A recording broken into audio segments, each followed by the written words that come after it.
Bonjour et bienvenue à tous. Je suis vraiment très heureux de pouvoir remettre ces tutos en place après un long moment d'absence. Donc on va essayer maintenant régulièrement de mettre ça en place, peut-être une fois par semaine, une fois toutes les 2 semaines selon les besoins. Après n'hésitez pas à travers les commentaires à me donner vos suggestions de tutoriels que l'on pourrait faire. Moi régulièrement je vais essayer d'alimenter, mais s'il y a des besoins particuliers que vous aimeriez que l'on puisse aborder ensemble à travers ces tutos, bien sentez-vous libre de mettre vos idées en commentaire, également de vous exprimer sur ce que vous aimez, sur ce que vous n'aimez pas. Allez, c'est parti. Donc aujourd'hui, je vous propose qu'on s'attarde sur les transitions. Alors nous verrons dans un premier temps qu'est-ce qu'une transition, à quoi va-t-elle nous servir. Nous verrons que Adobe Premiere Pro propose également déjà des transitions préenregistrées. Et enfin, nous verrons comment nous-mêmes nous pouvons réaliser des transitions personnalisées. Allez, c'est parti sans plus attendre.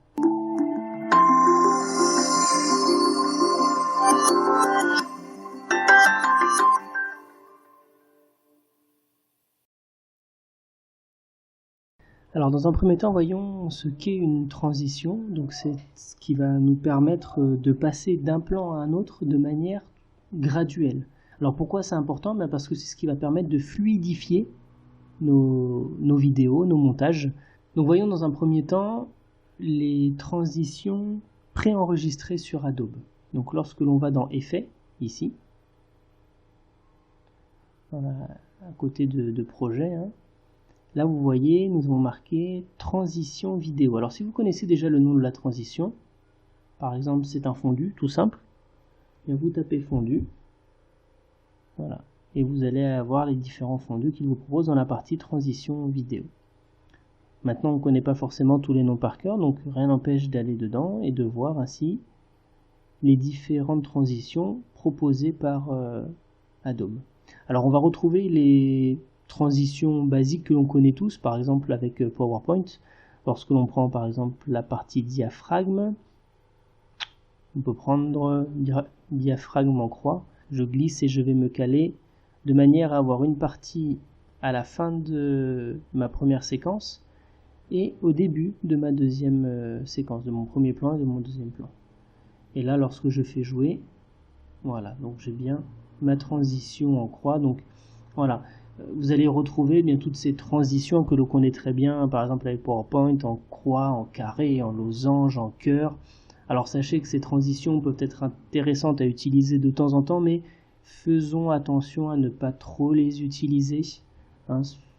Ce ne sont pas spécialement des transitions très professionnelles et lorsque l'on va monter un film, ce genre de transition est presque à proscrire et à ne pas spécialement utiliser. Et on va utiliser des transitions plutôt simples. Donc là, je vais la supprimer. Qui marchent toujours et qui sont très propres.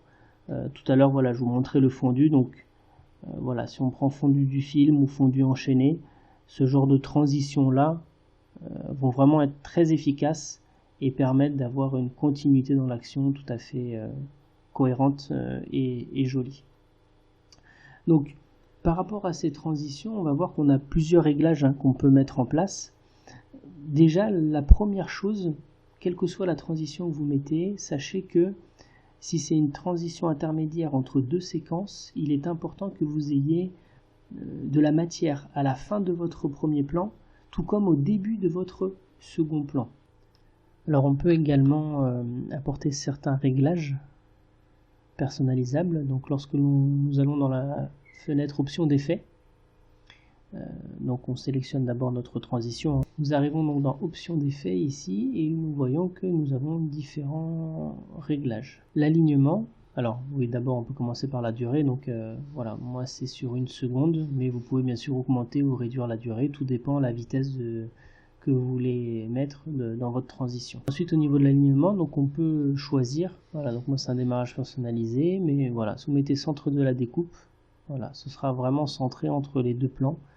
Vous pouvez définir de choisir que ce soit qu'au début de la découpe, vous voyez, hop, ça passe uniquement en début de découpe, ce qu'on disait tout à l'heure, ou uniquement en fin de découpe, donc là ce sera sur le premier plan. Par défaut, on sera donc en découpe personnalisée ou au centre de la découpe. Voilà. Après, nous, on peut dire, est-ce que vous voulez plus de plans de gauche, plus de plans de droite, voilà, être centré comme il faut, voilà, à vous de voir selon vos besoins.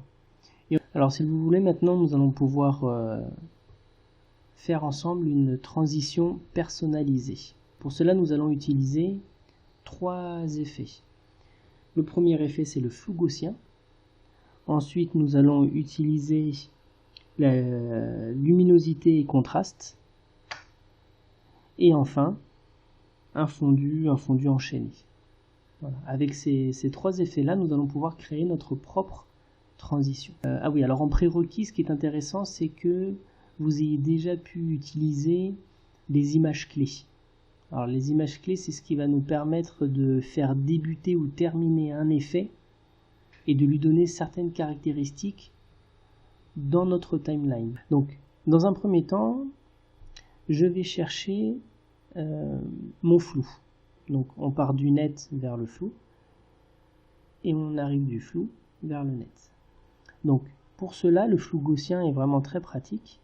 Donc, au niveau des effets, je tape flou. Et là, donc, voilà, je vais trouver ici mon flou gaussien. Donc, j'ai bien sélectionné mon premier plan. Je double-clique dessus. Voilà. Et là, dans ma fenêtre option d'effet, je m'aperçois bien donc que j'ai mon flou gaussien qui a été mis ici. Alors, c'est là où les images clés vont être importantes puisque je veux que ce flou, donc là, il est à 0%, hein, donc automatiquement, on ne le voit pas. Et moi, je veux que mon flou apparaisse en fin de vidéo seulement. Donc, pour ce faire, on se met à peu près à l'endroit où on veut commencer notre transition. Donc voilà, moi je pense que je vais la commencer à peu près ici. Voilà, après, de toute façon on peut le bouger. Hein. Donc là on voit notre barre également qui est ici, notre curseur. Pour marquer un point clé, une image clé, eh bien nous allons pouvoir cliquer ici sur le petit chronomètre, hein, juste devant le nom de l'effet flou. Et là voilà, nous avons mis notre première image clé. Donc à cette image clé là, mon plan est toujours net. C'est à partir de ce moment-là seulement qu'on va lui dire de commencer progressivement à partir sur du flou. Donc là, on reste bien sur 0. Et je veux que lorsque j'arrive à la fin de mon plan, que le flou arrive, vous pouvez cliquer sur recopier les pixels du contour. Voilà, ça va adoucir un petit peu. Voilà, vous aurez cette ombre un petit peu en moins, hein, c'est intéressant. On va refaire la même manœuvre, mais cette fois-ci sur notre second plan. Donc on regarde bien, hein, notre deuxième image clé, nous sommes à 82 au niveau de notre réglage. Donc on va partir sur notre deuxième plan, on va se mettre à la première image de notre deuxième plan, et on va également mettre l'effet flou sur ce deuxième plan-là. Donc on veut partir, pour éviter qu'il y ait une différence, hein, et que ça se voit ensuite au niveau de la transition, on veut garder les mêmes propriétés. Par conséquent, on veut également mettre la même référence de flou qui est 82. Voilà. Donc pareil, je coche aussi. Je mets mon image clé. Attention à ne pas oublier à mettre son image clé. Donc à partir de là, à 82, et je veux que... Donc je vais le déplacer un petit peu aussi. Voilà. On va dire à partir de là. Et là, on refait partir à 0. Voilà. Une fois qu'on a mis, je vous l'ai pas dit, mais une fois qu'on a mis une première image clé, lorsque nous allons déplacer le curseur et modifier notre paramètre, automatiquement, il va mettre une image clé. Donc là, si on fait défiler, on part du net vers le flou et on termine par du net. Donc on s'aperçoit malgré tout que là, notre transition n'est pas finie, hein, parce qu'on voit qu'il y a une cassure assez importante entre les deux. Hein. Vous voyez, tac, tac, voilà. Et à part le flou, sinon il n'y a pas vraiment de passage en transition. Pour améliorer un petit peu cet effet de flou, hein, cet effet transition, on peut utiliser l'effet luminosité. Voilà. Luminosité et contraste que l'on va trouver ici. Voilà, dans effet vidéo, correction colorimétrique. Voilà, donc je vais sélectionner mon plan et luminosité et contraste. Ok.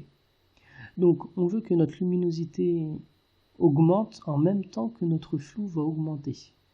C'est pour ça qu'on va vouloir se placer au même endroit que notre première image clé où notre flou va commencer. Et on va créer notre première image clé à partir de la luminosité. Donc pareil, on commence à 0 puisqu'on veut aller vers. Donc là, on appuie ici voilà, pour atteindre l'image clé suivante. Et voilà, on y est arrivé. Et là, on va pouvoir lui dire à quelle valeur nous allons pouvoir lui donner au niveau de la luminosité. Augmenter légèrement. Voilà, pour moi, 70, 72, voilà, c'est suffisant pour moi. Et on va refaire exactement la même chose avec notre deuxième plan. Le même principe. Voilà, on se place sur notre première image clé. On met notre luminosité. On active. On se place sur la deuxième. Alors, je vais le mettre ici, c'est pas grave, voilà. Mais c'est surtout là, on veut qu'elle soit à 72. Voilà. Ok. Donc là, de nouveau, on a notre flou avec la luminosité qui passe. Ok. Alors là, encore une fois, donc on voit que l'effet est sympa. Le flou plus augmentation de la luminosité permet vraiment un passage intéressant. Mais on s'aperçoit qu'il y a encore une cassure. Alors pour améliorer cela, on va utiliser un fondu. Voilà, donc on peut utiliser le fondu enchaîné par exemple, qu'on va placer au milieu. Voilà, tout simplement. Okay, donc là pareil, en cliquant dessus, vous pouvez augmenter si vous voulez la durée. Donc ça peut être, voilà, moi je vais l'augmenter un petit peu. Voilà. Et là maintenant on va voir, lorsqu'on va faire jouer notre séquence, on va pouvoir apprécier notre transition personnalisée.